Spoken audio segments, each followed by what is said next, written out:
And here is the Prime Minister now making his opening remarks. Jeremy, thank you. And then I'm going to listen. Listen for the day. I listened carefully to Verna. Thank you for starting the meeting in a good way. And the emphasis on listening. Ishko Day. We are here to listen. And we are starting as we mean to go forward. By listening, engaging, working together. And thank you, Grand Chief, for being here with us. I know that many of you, virtually all of you, have traveled very long distances to be here. And I welcome all the rights holders, the nations, the treaty and non-treaty territories represented here this morning, as well as those of you who are joining us virtually. And I would like to take a moment to acknowledge the many First Nations that have been impacted by the devastating wildfires. I would also like to, if I may, if you'll indulge me, to compliment my colleagues, Ministers Chartran, Alte, Golmasti, Minister Olszewski, who've worked tirelessly to help provide and work with First Nations to combat these fires and protect our people.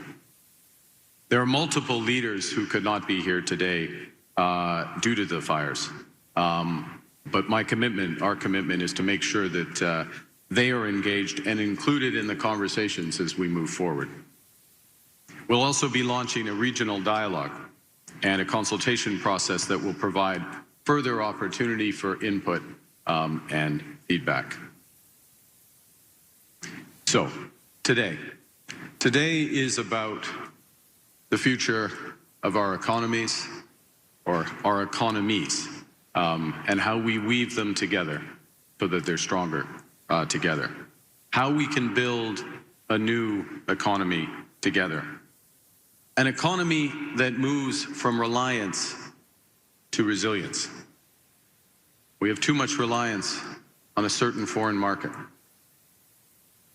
We have too much reliance on certain commodities. We can build resilience, but we can only build resilience together.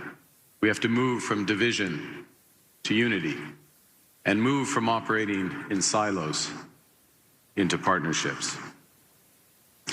Now, in that discussion, we will, of course, discuss, as some of you did yesterday, the One Canadian Economy Act, and particularly the Building Canada Act, what it means, how we bring it to life in the right way.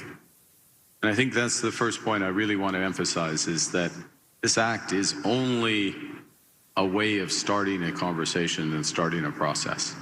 And we define that process going forward. But what it could do is enable Canada to build big things that will connect and transform our national economy.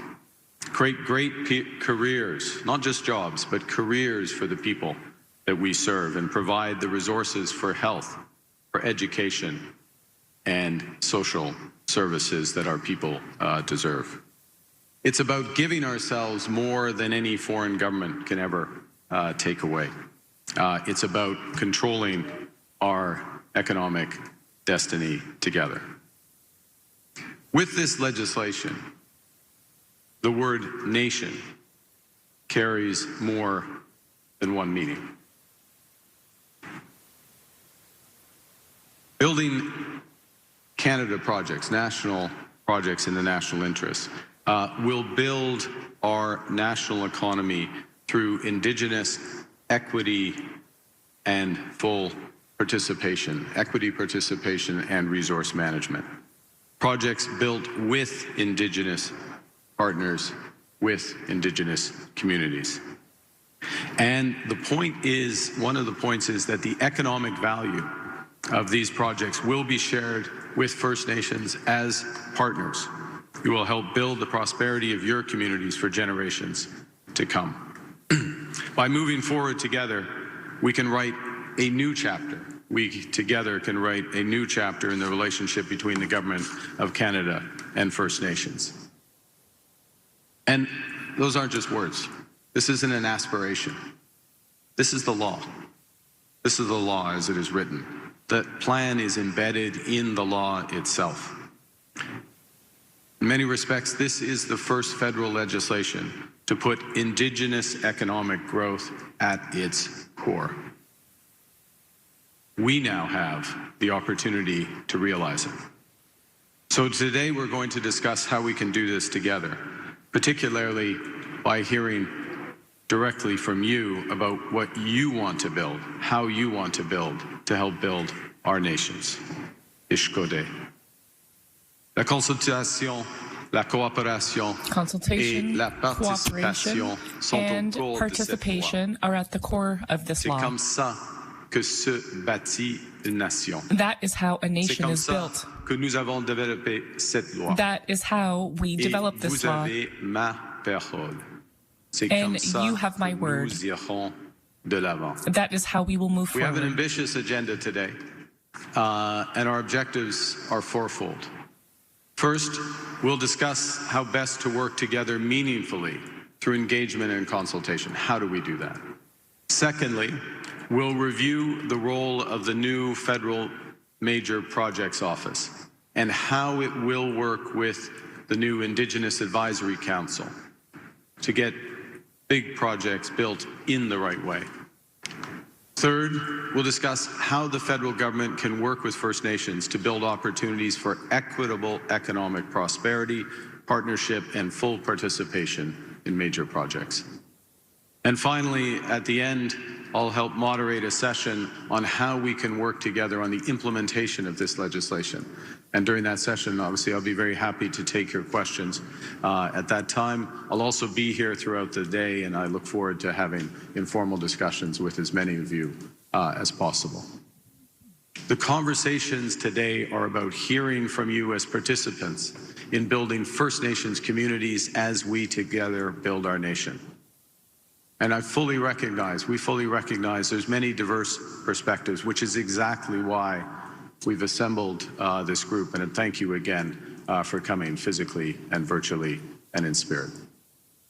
To further that outreach, next week I will meet with the Inuit Crown Partnership Committee and soon thereafter with Métis leadership to continue these conversations. But before I cede the floor, I just want to spend a few more moments on how we would like to move forward. I'm going to start again on how we intend to go on. Respecting the rights of Indigenous peoples is a fundamental purpose of the Building Canada Act. The Act requires meaningful consultation with Indigenous peoples, both in the process of determining which projects are in our collective interests and in the development of the conditions for those projects going forward. This is a legal requirement in the Act, which honors Section 35 of our Constitution and the duty to consult. It upholds the government's commitment to implement the UN Declaration of the Rights of Indigenous Peoples, including free, prior, and informed consent. To help put this into action, the new Major Federal Projects Office will have that Indigenous Advisory Council to advise on the implementation of this bill and to ensure that Indigenous perspectives are fully integrated at each stage of the process.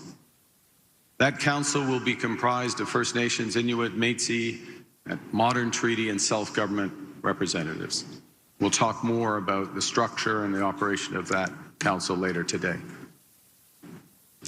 Now, being a reliable partner to Indigenous peoples goes beyond upholding the duty to consult. It goes to creating and enabling the creation of long-term wealth and prosperity for Indigenous peoples through full equity ownership of projects. And that's why we decided to double the Indigenous Loan Guarantee Program to $10 billion to enable more Indigenous communities to acquire equity ownership of major projects without cost. We've substantially broadened the types of projects that are eligible for this through this type of financing, from not just natural resource projects, of course those exist, projects in the energy sector, in electricity generation, in environmental technologies such as carbon capture, in critical minerals, in port infrastructure, in transportation infrastructure, and well beyond. All the major projects that we're looking to build as a country. We're also dedicating $40 million to new funding to support First Nations, Inuit, and Métis participation in this process. Money that will help build capacity for negotiations, to help with project selection and development. And we'd like to have your direct feedback on the parameters for this funding to ensure that it's most effectively used.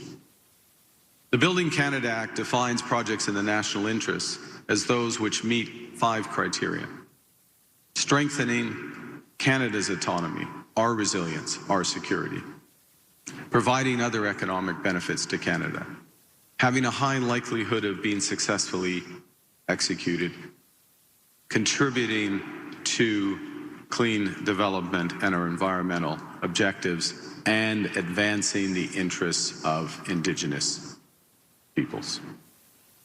Examples of those projects could include highways, railways, ports, new energy, and trade corridors.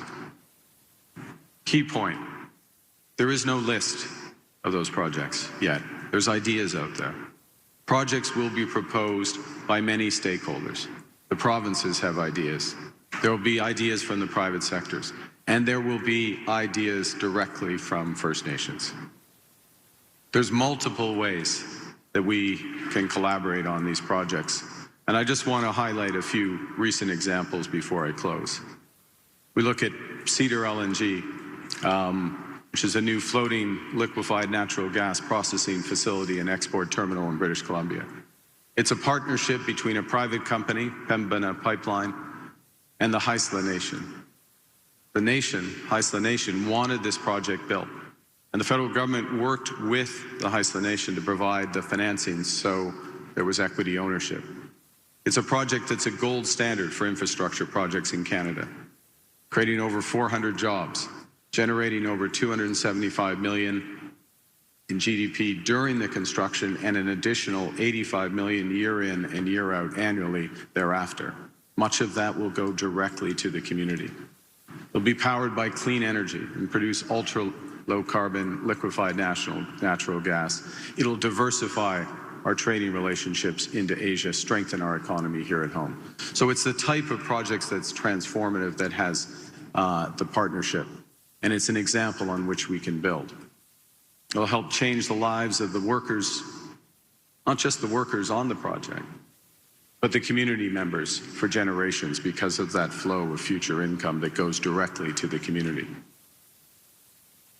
Because of projects and opportunities like this, because of the prosperity they create, whether it's Cedar LNG, the Enbridge West Coast natural gas pipeline, or the partnerships between Hydro-Quebec and the Gananoque Mohawk that those projects will create. There are children who will grow up with a greater sense of security and prosperity and possibility. There'll be more resources for First Nations to determine how to use them, whether in community centers, in health, in schools, and beyond. And there'll be a foundation on which our people can build good, fulfilling lives. Really, in the end, what this is about, yes, selecting, building, and building in the right way major projects, but it's about building our country strong, building our nation strong, to empower our people with opportunity, with security and prosperity. And that's what we can build together. Alors, les conversations aujourd'hui seront So today's conversations will be essential to achieve that goal. Remercier tous. And I would like to thank all of you for being here, for your participation and your candor. In partnership with the Indigenous peoples, we will build great things here in Canada. Canada's new government is committed to working together so we can build Canada together for everyone's benefit. I want to thank you again for being here today. I want to thank you for considering putting your trust in this process. I want to thank you in advance for the work that we will do together today and in the months and the years ahead. And now we will get to work. And thank you for your attention. Merci beaucoup. Miigwech.